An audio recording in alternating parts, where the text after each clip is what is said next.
Dictation शुरू होगी 5 second बाद। यह चिंता की बात है कि देश की जेल में बंद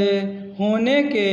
बावजूद किसी कैदी पर अपनी आपराधिक गतिविधियां संचालित करने के आरोप लगते हैं और मामला अन्य देशों के दायरे में भी पहुंच जाता है। सरकार को जहां समय रहते इस मसले पर सख्त कदम उठाना चाहिए था, वहां उसने लगातार इस सवाल की अनदेखी की कि जेल में होने के बावजूद कोई कैदी कैसे अपनी मनमानी कर पा रहा है और उसे किसका संरक्षण मिला हुआ है। ऐसे आरोप आम रहे हैं कि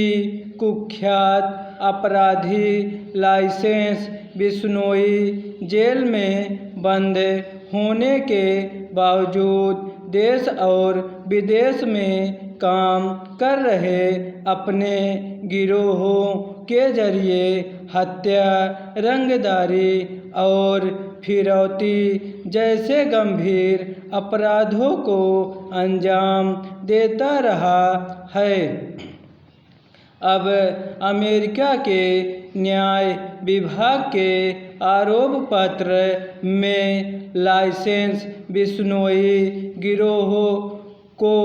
अभिनेता सलमान खान के घर पर गोलीबारी, पंजाबी अभिनेता और गायक गिप्पी ग्रेवाल को धमकी तथा पंजाबी गायक सिद्धू मूसेवाला की हत्या को अंजाम दिलाने जैसी कई घटनाओं के लिए जिम्मेदार ठहराया गया है। आरोप पत्र में यह भी कहा गया कि इस संगठित गिरोहों के सदस्यों ने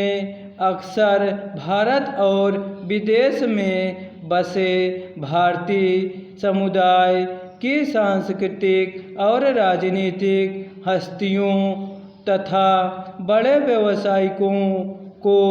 हिंसा का निशाना बनाया। जाहिर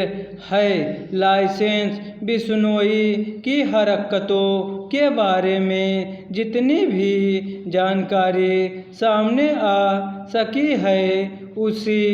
उस आलोक में अमेरिका के न्याय विभाग के आरोप पत्र में आए तथ्य हैरान नहीं करते हैं, मगर यह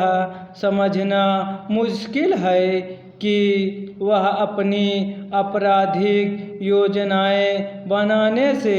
लेकर उन्हें अंजाम देने तक भी की सुविधाएं कैसे और किसके जरिए हासिल करता रहा। अब एक अभियान के तहत अमेरिका, कनाडा और स्पेन की कानून प्रवर्तन एजेंसियों ने मिलकर जो कार्रवाई की है, उसमें 3 देशों में 24 लोगों की गिरफ्तारी की गई और 34 के खिलाफ आरोप तय किए गए। विचित्र यह है कि बिश्नोई की आपराधिक गतिविधियों के लिए किसी अन्य देश में आरोप पत्र तय किए जाते हैं, लेकिन भारत में ऐसी ठोस कार्रवाई सामने नहीं आई जिससे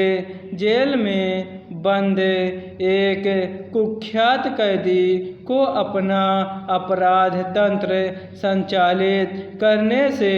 रोका जा सके। बिश्नोई के गिरोह के सदस्य सोशल मीडिया पर अपना प्रभाव बढ़ाने और भय पैदा करने के लिए खुलेआम धमकी जारी करते थे, तो